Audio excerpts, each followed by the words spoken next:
Assalamualaikum warahmatullahi wabarakatuh. Nama saya Marsanda Venda Dora Putri Aziz dengan nomor MPM 22700003. Di sini saya akan menjelaskan tentang masalah dari kasus tersebut. Yang pertama adalah ada seorang Nyonya A berusia 42 tahun datang ke rumah sakit dengan keluhan ada benjolan pada payudara kiri sejak 8 bulan.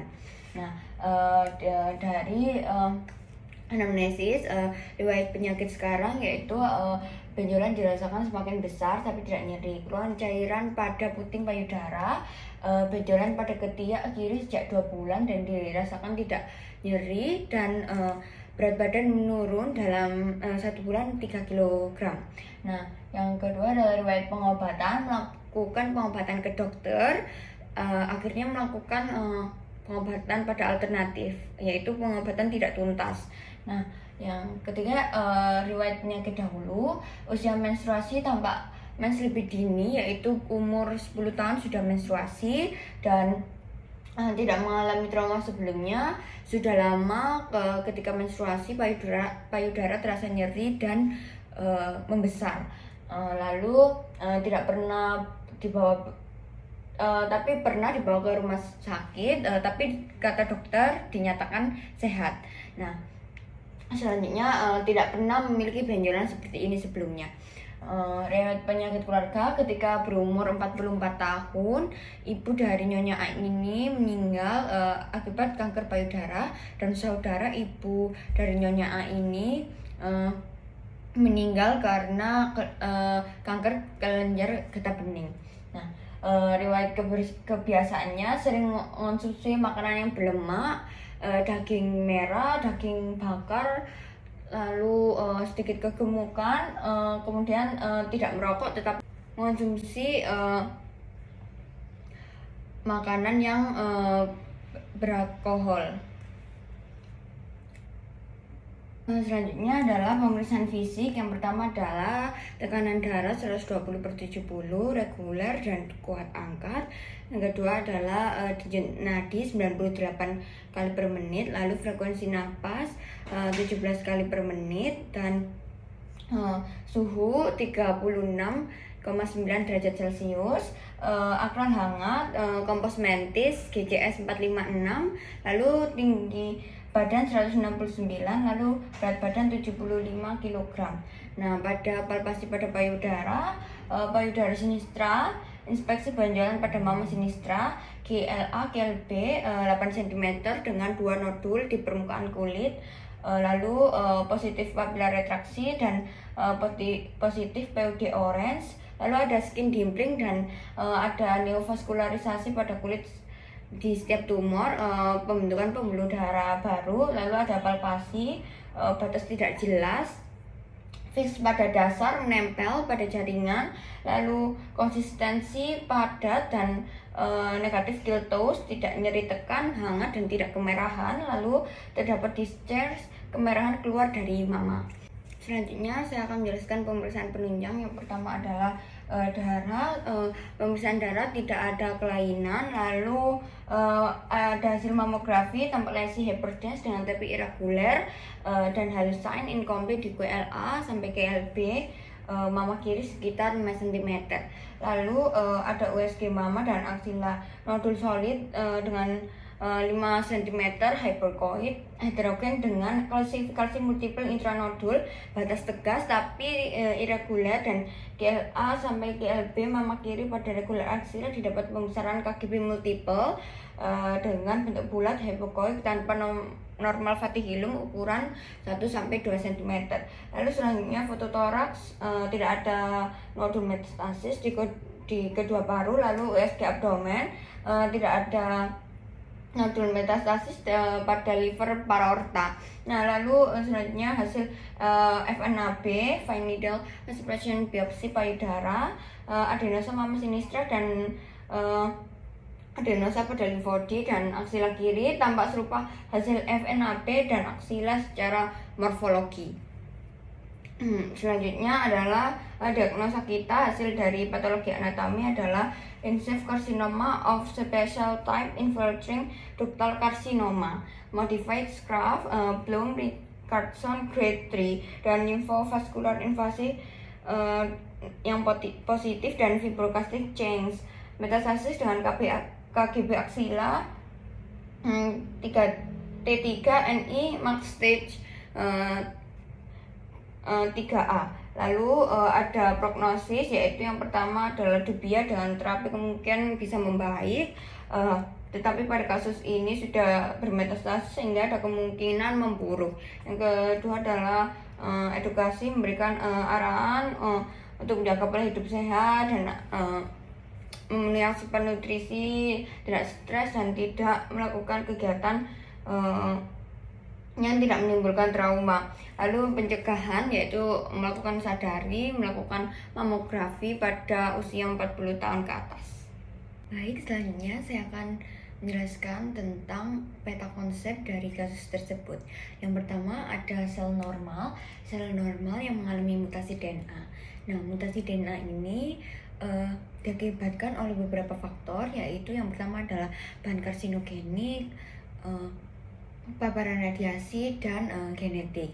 Nah, bahan karsinogenik ini bisa dari rokok, alkohol, dan makanan-makanan yang sering dibakar, yang konsumsi makanan yang sering dibakar menggunakan arang. Nah, yang kedua adalah radiasi. Radiasi ini bisa dari sinar X dan bisa dari radiasi bahan kimia. Nah, yang ketiga adalah genetik, yaitu keturunan dari orang tua. Nah, mutasi DNA ini, DNA memiliki DNA repair yang bisa mengembalikan ketika ada mutasi DNA menuju ke sel normal lagi. Tetapi DNA repair ini tidak bisa karena beberapa faktor, yaitu yang pertama umur. Jika umur 40 tahun ke atas, DNA repair akan melemah.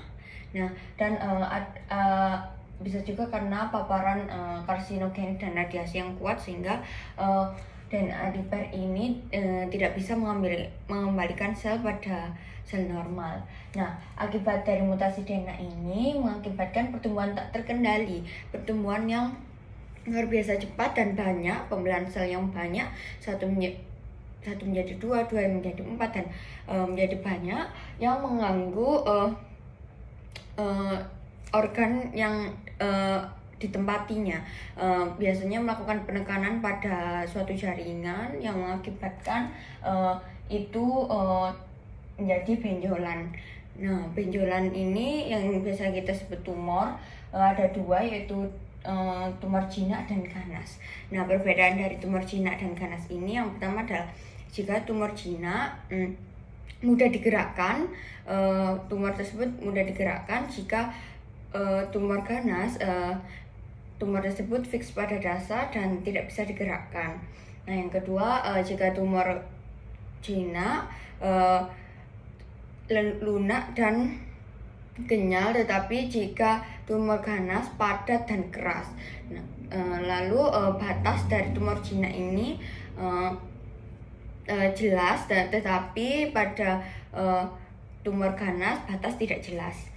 Nah, selanjutnya dilakukan FNAB, fine needle aspiration biopsy, pada bagian jaringan, yaitu dengan cara menusukkan jarum, lalu melihat membuat sampel dan melihat pada patologi anatomi pada mikroskop, dan didapat 3S, yaitu shape, size, dan staining quality, yaitu yang dimana shape-nya, bentuknya yang beragam dan ukurannya yang beragam dan warnanya yang pekat, inti sel menyerap warna yang lebih banyak. Nah, dan juga dilakukan hasil estrogen receptor, progesterone receptor, HER2, KI67, EGFR, FEGF, dan CA15-3 meningkat. Nah, dapat disimpulkan bahwa itu adalah tumor ganas. Nah, tumor ganas ini yang berada pada payudara disebut breast cancer atau kanker payudara. Nah, kanker payudara ini diukur menjadi dua, yaitu staging dan grading. Nah, staging ini adalah mengukur luas dari persebaran sel tersebut, sel kanker tersebut pada daerah sekitarnya. Nah, dan grading ini adalah mengukur diferensiasi dari sel tersebut. Ada 4, yaitu dari diferensiasi yang baik, dan yang paling bawah adalah diferensiasi yang poorly. Lalu ada komplikasi selanjutnya adalah metastasis, yang dimana ini adalah penyebaran sel kanker melalui 3, yaitu yang pertama pembuluh darah, yang kedua adalah pembuluh limfatik, dan yang ketiga adalah jaringan sekitar, yang dimana kita dapat ketahui bahwa Nyonya A ini memiliki benjolan pada aksila. Nah, itu mengapa dia sudah metastasis pada aksila. Nah, selanjutnya saya akan menjelaskan BHP dari kasus ini. Yang pertama adalah beneficent, melayani pasien dengan baik dan mengedukasi dengan baik karena agar pasien ini tidak merasa terintimidasi. Nah, yang kedua adalah non-malfunction, melakukan tindakan semaksimal mungkin, melakukan terapi dan baik dan benar agar tidak memperburuk kondisi pasien. Nah, yang ketiga adalah justice tidak boleh membeda-bedakan pasien dari ras, suku, agama, atau kaya miskin. Kita harus melayani pasien dengan baik. Lalu autonomi keputusan di tangan pasien dengan melakukan semua pengobatan atau tidak, itu adalah keputusan pasien. Selanjutnya saya akan menjelaskan BAUP dari kasus tersebut.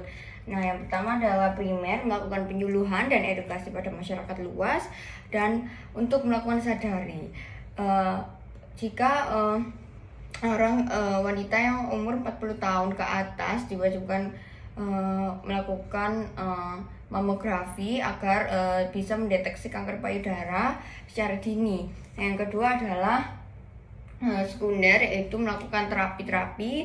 Jika sudah terkena, melakukan terapi mengikuti anjuran dokter seperti terapi kemoterapi dan terapi lainnya. Lalu tersier, melakukan arahan pola hidup sehat.